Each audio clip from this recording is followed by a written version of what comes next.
न खाई भोगी तो सदा रोगी. आपल्या पूर्वजांनी ही म्हण उगीच म्हणून ठेवली नाही. यात आरोग्याचं आणि ऋतुचर्येचं मोठं गुपित दडलं आहे. मराठी महिन्याचं कॅलेंडर हे नुसतं दिवसांची मोज दात करणारं साधन नाही, तर ते ऋतुमानानुसार आपल्या ताटात होणाऱ्या बदलाचं एक शास्त्रशुद्ध वेळापत्रक आहे. मकर संक्रांतीची चाहूल लागली की वातावरणातला गारवा वाढू लागतो आणि याच थंडीच्या दिवसात मराठी घरांमध्ये स्वयंपाकघरातून एक असा खमंग सुवास दरवळतो जो थेट मनाचा ताबा घेतो. तो सुवास असतो संक्रांतीच्या आदल्या दिवशी म्हणजे भोगीला केल्या जाणाऱ्या मिश्र भाजीचा. या भाजीचा विषय निघाला की कोणाचेही मन नकळत बालपणात डोकावतेच. आजही आठवतं भोगीच्या दिवशी सकाळपासूनच घरात लगबग सुरू असायची. आजी किंवा आई भाज्यांची मोठी टोपली घेऊन निवडायला बसायची. हरभऱ्याचे ओले डहाळे, वाटाणे, लाल चुटूक गाजर आणि ती आंबट गोड बोरं. ते सगळं बघून जिभेवर ताबा ठेवणं आम्हा मुलांसाठी महाकठीण असायचं. आईचं लक्ष भाजी निवडण्याकडे असायचं आणि आपलं लक्ष त्यातल्या एखादा लुसलुशीत हरभरा, वाटाणा, बोर किंवा गाजराचा तुकडा हळूच पळवण्याकडे. आणि मग आईने रागावून, "अरे भाजी होऊ दे की आधी, उष्ट करू नकोस," अशी मारलेली ती प्रेमळ थपकी. त्या चोरून खाल्लेल्या कच्च्या वाटाण्यात आणि बोरात जी चव होती ना, ती आज जगाच्या पाठीवर कुठल्याही भारी पक्वान्नात सापडणार नाही. खरं तर ही भाजी म्हणजे हिवाळ्याशी दोन हात करण्यासाठी शरीराला निसर्गाने पुरवलेली एक नैसर्गिक ढालच आहे. शेतात या काळात नवधान्य आलेलं असतं. घेवडा, पापडी, वाल, पावटा, हरभरा, वाटाणा, गाजर, वांगी आणि ऊस या सगळ्यांना एका कढईत आणणे म्हणजे सकस आहाराचे उत्तम उदाहरण. या भाजीत जेव्हा या सगळ्या शेंगा आणि फळभाज्या एकत्र नांदतात तेव्हा ती भाजी एखाद्या मातेच्या कुशीत विसावलेल्या लेकरांसारखी दिसते. म्हणूनच काही ठिकाणी मोठ्या कौतुकाने याला लेकुरवाळी भाजी असेही म्हणतात. यात केवळ भाज्या नसतात, तर यात असतो तीळ. हिवाळ्यात त्वचा रुक्ष पडते, सांधे आखडतात. अशा वेळी तिळातील स्निग्धता आणि उष्णता शरीराला वंगणाचे काम करते.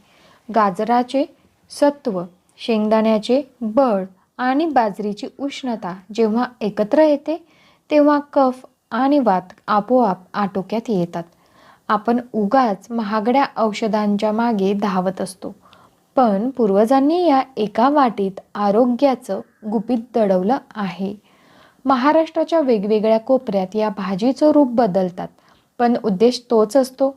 पश्चिम महाराष्ट्र आणि सोलापूरकडे याला खेंगाट असं रांगडं आणि आपुलकीचं नाव आहे. शेंगदाण्याच्या कुटातील ही दाटसर भाजी तिथे आवडीने खाल्ली जाते. खानदेशात भोगीला वांग्याचं भरीत आणि कळण्याची म्हणजे ज्वारी उडीद मिश्रित भाकरी खाण्याची पद्धत आहे. तर विदर्भात मराठवाड्यात अनेक ठिकाणी भाज्यांच्या जोडीला कढी, गोळे किंवा विशिष्ट पद्धतीची रस्सा भाजी बनवली जाते. नावे वेगळी असली तरी त्यामागील भावना निसर्गाची समृद्धी साजरी करण्यासारखीच असते. या भाजीची तयारी आणि फोडणी म्हणजे स्वयंपाकघरात घडणारा एक सोहळाच असतो. इथे गृहिणी एखाद्या निष्णात तज्ज्ञासारखी वावरत असते. कडक हरभरा आणि पावटा आधी शिजवायचा, मग वाटाणा आणि शेवटी नाजूक वांगी. या भाज्यांची सांगड घालणं हे मोठं कसब आहे. जेव्हा या सगळ्या भाज्या लोखंडी कढईत किंवा मातीच्या गाडग्यात शिजतात तेव्हा त्यांची चव अधिकच वाढते. मसाल्याच्या डब्यातला काळा मसाला किंवा गोडा मसाला जेव्हा या भाज्यांना कवेत घेतो आणि त्यात तीळ पेरले जातात तेव्हाचा तो चर आवाज आणि उठणारा वाफांचा लोळ, आहा! आजकालच्या पिढीला अनेकदा वाटतं की भरपूर भाज्या एकत्र केल्या की झाली भोगीची भाजी, पण हॉटेलमधल्या मिश्र भाजीमध्ये आणि आपल्या अस्सल भोगीच्या भाजीत जमीन आसमानाचा फरक आहे.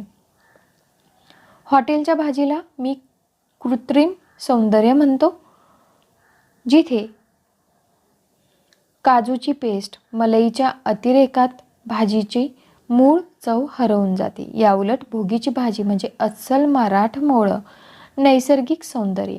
यात महत्त्वाची असतात ती ओली बोरे, तिखट रश्श्यात शिजलेलं एखादं बोर जेव्हा ताटात येतं आणि आपण ते चोखतो तेव्हा त्यातून येणारी आंबट गोड चव जिभेवर जो खेळ करते त्याला तोड नाही. हॉटेलची भाजी जिभेचे चोचले पुरवते तर ही लेकरूवाळी भाजी आत्म्याला तृप्त करते. भोगीचा दिवस हा केवळ खाण्यापुरता मर्यादित नाही, हा दिवस लेकी बाळींचा आणि जावयाचा मानला जातो. अनेक घरात या दिवशी सासरवाशीण मुलीला आणि जावयाला जेवायला बोलावून त्यांना साजूक तूप, लोणी आणि भाकरीची भाकरी प्रेमाने खाऊ घालण्याची पद्धत आहे. तसेच हा सण ग्रामीण अर्थव्यवस्थेलाही बळ देतो. आठवडी बाजारात शेतकऱ्यांच्या मालाला या दिवशी प्रचंड मागणी असते. जेव्हा आपण बाजारातून या भाज्या विकत घेतो तेव्हा त्या पैशातून बळीराजाच्या घरातही सणाचा आनंद पोहोचत असतो. ही एक साखळी आहे जी अन्नासोबतच अर्थकारणालाही जोडते. हल्लीच्या धावपळीच्या शहरी जीवनात ही भाजी बनवणं अनेकांना कटकटीचं वाटू शकतं. पण तरीही ऑफिसमधून थकून आल्यावर भाजीची जुडी साफ करायला वेळ नसला तरी चिरलेल्या भाज्यांचे पाकिट आणून का होईना पण भोगीची भाजी बनवणारी शहरी गृहिणी पाहिली की कौतुक वाटते. आपलं काम सांभाळून आपली संस्कृती, आपली परंपरा टिकवण्याची त्यांची ही धडपड नक्कीच वाखाणण्याजोगी असते. भोगीच्या भाजीची खरी जोडी जमते ती बाजरीच्या भाकरीसोबत. खरपूस भाजलेली, तीळ लावलेली बाजरीची भाकरी आणि त्यासोबत लोण्याचा गोळा. स्वर्ग सुख ते दुसरं काय. बाजरीची भाकरी ही कष्टाळू शेतकऱ्यांचं प्रतीक आहे, तर लोणी हे गृहिणीच्या मायेचं. जेवण झाल्यावर पातेल्याच्या तळाला जी थोडीशी रसरशीत भाजी आणि मसाला उरलेला असतो ना, तो शेवटच्या भाकरीच्या तुकड्याने पुसून खाण्यात जी लाजवाब मजा आहे ती कशातच नाही. त्या शेवटच्या घासात आईच्या हाताची सगळी चव आणि मायेचं सार एकवटलेलं असतं. त्यामुळे यंदाच्या भोगीला जेव्हा तुम्ही त्या गरमागरम भाजीचा आस्वाद घ्याल तेव्हा फक्त तिची चव घेऊ नका. बालपणी चोरून खाल्लेल्या त्या गाजराची आठवण काढा, राबणाऱ्या बळीराजाचे आभार माना आणि ही परंपरा जपणाऱ्या घरातल्या स्त्रीच्या मायेचे स्मरण ठेवा.